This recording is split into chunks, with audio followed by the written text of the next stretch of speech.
صباح الخير، ازيكم؟ عاملين ايه؟ النهارده بقى هعمل لكم اكله جميله كده. بصوا، دي انا بعمل لكم، انا بقى الاكل ده كله صحي اللي انا بعمله. يعني ما فيهوش دهون كتير، الكلام ده كله زي ما الدكتور قايل. ما تنسوش لايك واشتراك في القناه عشان يوصلكوا كل جديد على قناه يوميات بيت العيله، عشان صفحتي تكبر بيكم ان شاء الله. اكله بسيطه وهتعجبكم او مش هتاخد ثواني معاكم. بصوا، هو الدكتور قايل لي يعني ايه في كل ده. هقول لكم انا هنعمل ايه بس دلوقتي الاول، وبعدين هقول لكم نخش في الموضوع يعني. هنا معايا كده الا ربع لحمه مفرومه، فيها دهون برضو نسبه بسيطه مش كتير قوي. هنزل عليها بالملح والفلفل وسبع بهارات. ملح وفلفل والسبع بهارات وشويه بابريكا. من كل حاجه معلقه، يعني معلقه صغيره. بس انا بعمل بمقادير ايديا وانا عارفه انا بعمل ايه. ومعلقه توم كمان، معلقه الا ربع معلقه توم كبيره. دي بتحرق برضو في الجسم. كل ده بقى كده ادمجه مع بعضه، وكله ادخل اللحم مع التوابل وكل ده. انا يعني فاهمه، انا خدت وقت لغايه ما كله اتدمج مع بعض. الفها زي ما انتم شايفين كده بقى. هعملها كور، عايز تعملها صوابع، تعملها مربعه براحتك انت. دي الكميه اللي معايا هعملها كلها كده. بصوا ما شاء الله جميله، وهتبقى اكله جميله ان شاء الله. كل اللي انا هعمله هي معلقه سمنه بلدي، هعمل بيها كل حاجه. دي كمية الكفتة اللي معايا. الدكتور قال لي هي، بصوا، يعني الدكتور اللي انا ماشية معاه المرة دي مش اي دكتور بقى.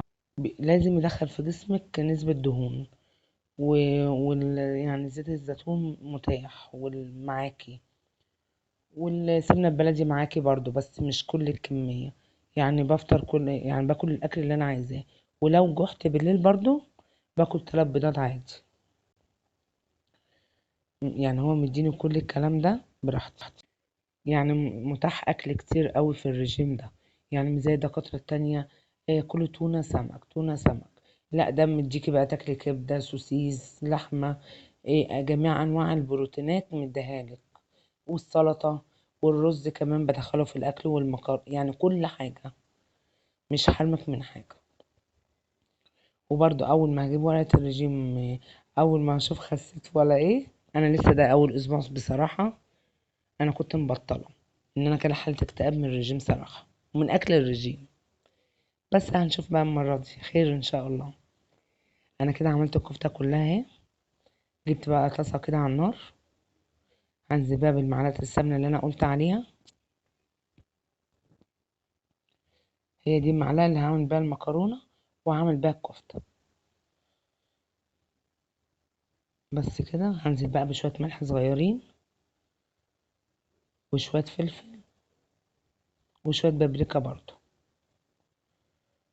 ما هو الاكل طول ما انت شايفة الاكل شكله حلو ونفسك تتفتح عليه، على طول هتاكلي.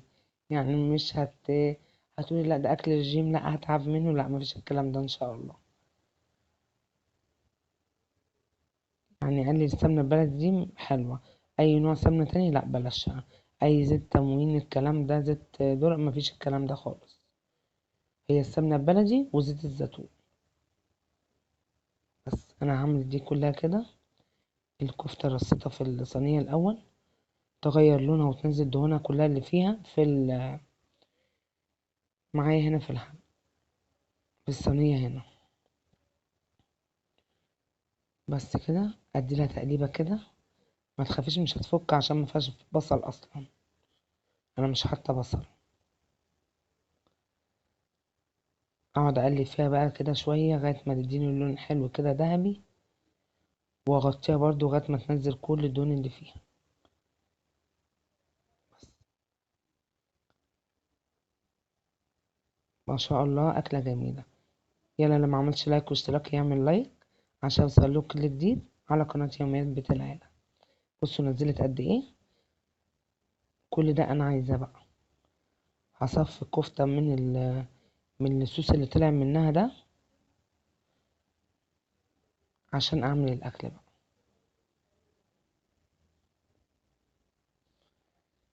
حبة حلوين اهم، دول انا هحتاجهم. بس كده. جبت طبق كده وهطلع الكفتة على الطبق.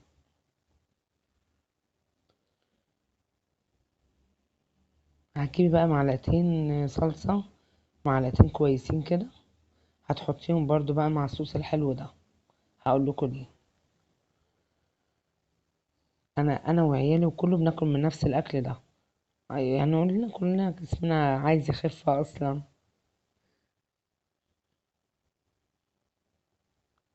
المحاشي دمرتنا.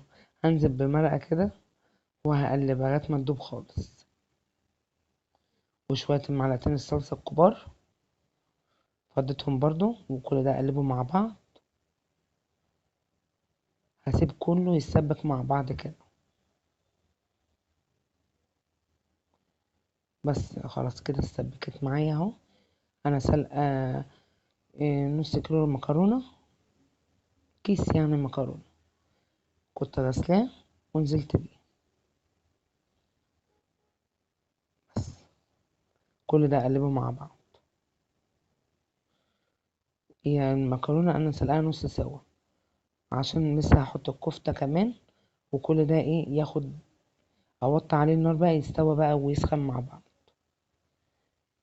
خلاص كده. افردها في الطاسة وهنزل عليها بالكفتة اللي احنا عاملينها. أكلة جميلة وهتعجبك قوي. ممكن تعملي بقى شوية سلطة، إيه، تعملي حتة مخلل جنب الأكلة دي. هتاخدي 6 معالق مكرونة واللحمة زي ما أنا قايلة لك أي كمية أنت عايزاها، والسلطة بقى ومخلل وأي حاجة كده جنبها. لازم الأكل يفتح النفس عشان إيه أعرف أعمل رجيم. وليا يوم بقى فري بقى يوم الجمعة. يا رب يعجبكم فيديو النهاردة، أشوفكم على خير، مع السلامة.